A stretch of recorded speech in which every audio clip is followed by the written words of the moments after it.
bi parce que bi muy ñëw lii këyit la woon léegi lañ ko def ci kii beeg yu mel noonu WhatsApp bi mais këyit la woon mu ni képp ku ko jot nag moo xam këyit bi nga jot wala message bi nga supprimer ko wala nga xotti ko wala nga sànni ko wala nga réere ko nee na ci bis boobu jàppal ni yow am nga bakkaar bu rëy képp koo xam ni nag liir nga ko te publier ko xamal ni yow ëllëg yowmal qiyaamati dana la sori bugal bi dana la sori yërmande yàlla wal iyaazu billah mu ni nag lii moo tax yonent bi sallallahu alayhi wa sallam sàkku na ci moom ni ko lii nanga ko ci biiri nelawam ni ko nanga ko jottali ñi nga xam ne ñoo yor responsabilité tey fii nga xam ne mooy xaramu sharif te mooy madinatul munawwar ci sama rawdu bi nga wax leen ni yowmal xiyaam da jege na bu boobaa nag lu ci des mu ni fastaghfirullah na ngeen ni jéggalu yàlla ngeen ni baril al istighfar wa tuubu ilayhi ngeen tuub jëm ci yàlla te ku ne xam na ni sallallahu alayhi wa sallam wax na ci xadis bu wér wax ni lillahi ashaddu faraxan bi tawbati abdihi min ahadikum bi rahilatihi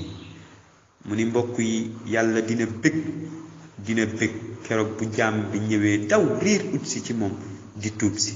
nee na ni ngay jëlee sa oto bëgg tukki bi ñor la nga jël sa 4x4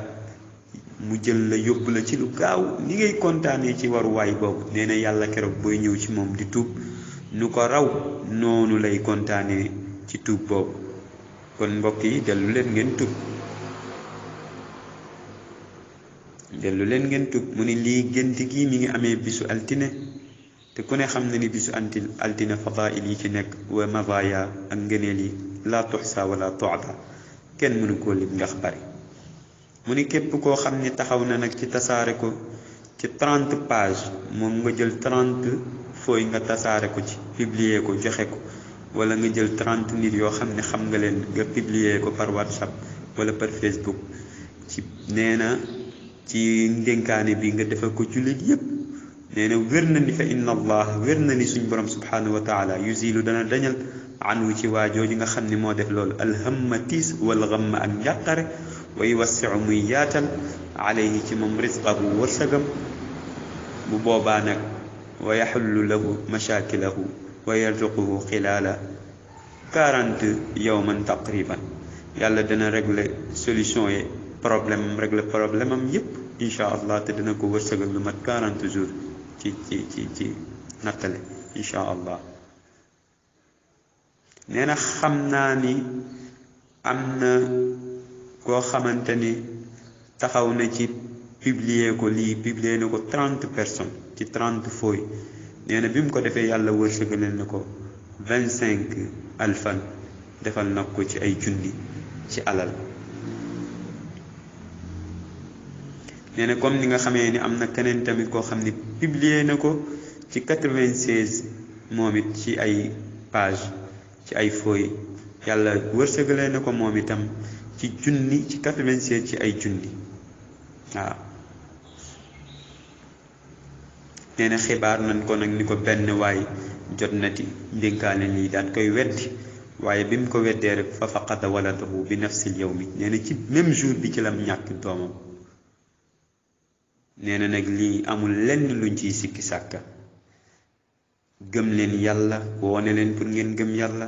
su ngeen gëmee yàlla ba pare ngeen jëf-jëf ju yiw fa aminu billah ya ibadallah gëm leen yàlla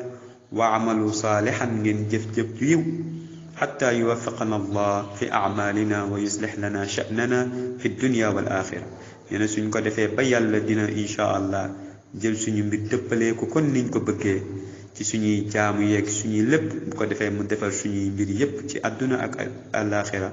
mu yërëm ñu ci yërmaneem googu insha allah nee na ñi nga xam ne gëm nañ yàlla gëm yonenteem bi dëgëral yàlla jàppale ko ci tasaare diine ji jàppale ko dimbali ko topp alquran ak leeram ak lim àndal ci wàccuwaay ak ci lépp lum ci nekk nee na gaa yooyu de ñoom ëllëg yawmal xiyaam ñoom ñooy ñi nga xam ni texe na yàllaa ko wax ci alquran subhanahu wa taala ci suratul araf mu ne ba tey mbégte ñeel na gaa yi nga xam ni ñoo def loolu ci àdduna ci àllaaxira mu ni ba tey ci alquraanul karim mu ni yàlla dana leen saxal ëllëg yawmal qiyaama wala fii bu keroog buñ leen di laaj ci bàmmeel dana saxal seen tànk ci njub saxal seen làmmiñ ba ñuy tontu boo xam ni dafay jub insha allah comme niñ ko bëggee. mu ni nag yàlla dana sànk képp koo xamante ni daf daan def lu ko neex. yàlla dafa daan sànk képp koo xam ni daf daan tooñ di ndëngte ndax yàlla kat moom mooy def lu ko neex. fa'aalun lima yurid wa yaf'alu llahu ma yasha ma nga ci suuratu Ibrahim ko defee ñu bàyyi ko xel. nee na mbir mii nag mbokk yi du foog du caaxaan fexe leen ba ngeen publier ko ba ngeen envoyé ko lii nii ku ne nanga ko jéem a envoyé ginnaaw 96 lu mat lu toll ak balaaka boo ko liiree ba pare 96 ci ay waxtu boo ko liiree bala mu ko mat nanga ko envoyé ci boo ko jàngee ba pare insha allah. nee na tam am na kuñ ko yónnee woon ci kenn ci liggéeykat yi bi mu ko séddalee ci sensé ndeysaan am na réussir bu rëy boo xamante ni ci commerce am la woon moo xam fooy moo xam lu mu déposé woon ak yu mel noonu ci commerce lu mu doon bëgg waaye daal réussir na ko ci xibaar ndeysaan ñu wax ko comme ni mu ko bëggee woon insha allah yàlla defal na ko. nee na tamit yegg na ci benn docteur benn médecin mu neenal wax ji sàgganee ko waaye bi mu ko defee rek ci la dajeeg ndërmeelu daanu ci oto boo xam ni daf ci duggoon xëy na da doon tukkeeg yu mel noonu bu def accident wala iyaadu billah mujj na nag moom kooram boobu daal di gaañu ndeysaan mu mujj faatu ci accident boobu kon fa tabarakallah ëpp naa weddi. nee na ba tey yegg na ci benn ci koo xamante ni entrepreneur la nee na moom it mu sàggane ko waaye ci bi mu ko sàgganee rek ci la doomam ndeysaan bu mag daal di faatu ci xam ni mooy dëkku arab yi koo xamante ni fa tabarakallahu ahsanul xaaliqin. moo tax mu ni maa ngi yaakaar képp ku ci jot nanga ko envoyé 25 personnes insha allahu soo ko defee yow mi nga xam ni yow yaa ko envoyé yàlla dina la bégal insha allah ci bisu 80e jour bi insha allah li nga bëgg yàlla defal la ko. mbokk yi wassalaamu aleykum wa rahmatullahi taala wa barakatuhu.